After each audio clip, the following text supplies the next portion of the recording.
Hello అండి, welcome to Ratna's kitchen. ఈరోజు వినాయకునికి నైవేద్యంగా పెట్టే మోదకాలు తీపి కుడుములు తయారు చేసి చూపిస్తాను. ముందుగా స్టవ్ వెలిగించుకొని ఒక కళాయి పెట్టి అందులో 1 కప్పు వరకు పచ్చి కొబ్బరి తురుము, 1/2 కప్పు బెల్లము వేసి బాగా మిక్స్ చేసుకోండి.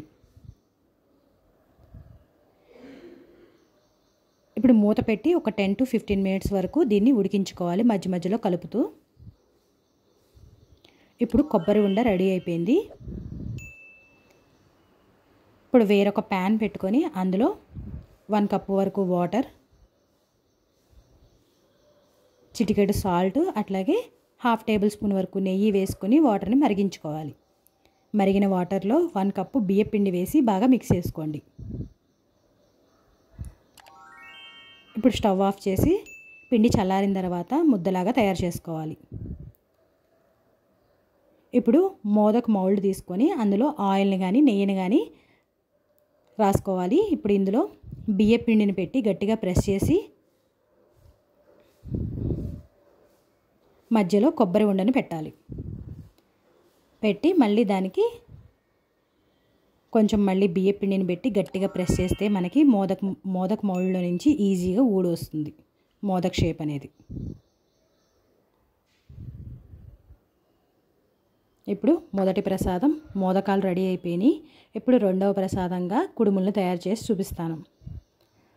ఇప్పుడు ప్యాన్ పెట్టుకొని స్టవ్ మీద అందులో 1 కప్పు వాటర్, 1/2 కప్పు నానబెట్టిన పెసరపప్పు, 1/2 కప్పు పచ్చి కొబ్బరి తురుము, 1/2 టేబుల్ స్పూన్ నెయ్యి, చిటికెడు సాల్ట్, 1 కప్పు బెల్లం వేసుకుని పెసరపప్పు, బెల్లం, కొబ్బరి అన్నీ ఈ బెల్లంలో బాగా మిక్స్ అయ్యి ఉడకాలి.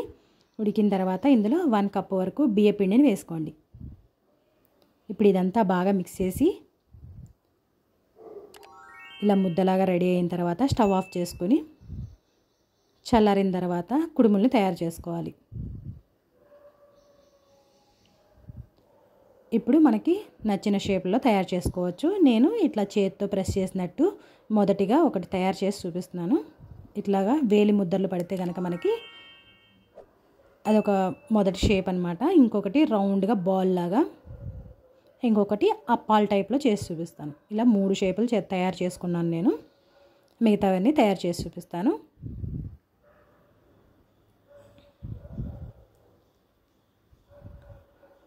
చూడండి, ఇప్పుడు అన్నీ రెడీ అయిపోయినాయి. ఇప్పుడు స్టవ్ వెలిగించుకొని ఒక స్టీమర్ స్టవ్ మీద పెట్టుకొని అందులో ఇందాక రెడీ చేసుకున్న మోదకాలు కుడుముల్ని పెట్టి 15 మినిట్స్ వరకు మీడియం ఫ్లేమ్లో ఉడికించుకోండి.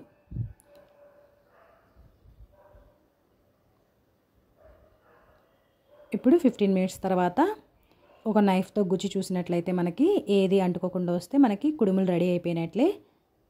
ఈ రెసిపీస్ని మీరు కూడా ఈ వినాయక చవితికి ట్రై చేసి అది ఎలా వచ్చిందో కామెంట్ రూపంలో తెలియచేయండి. మరిన్ని రెసిపీస్ కోసం నా ఛానల్ని సబ్స్క్రైబ్ చేయండి. Thank you for watching.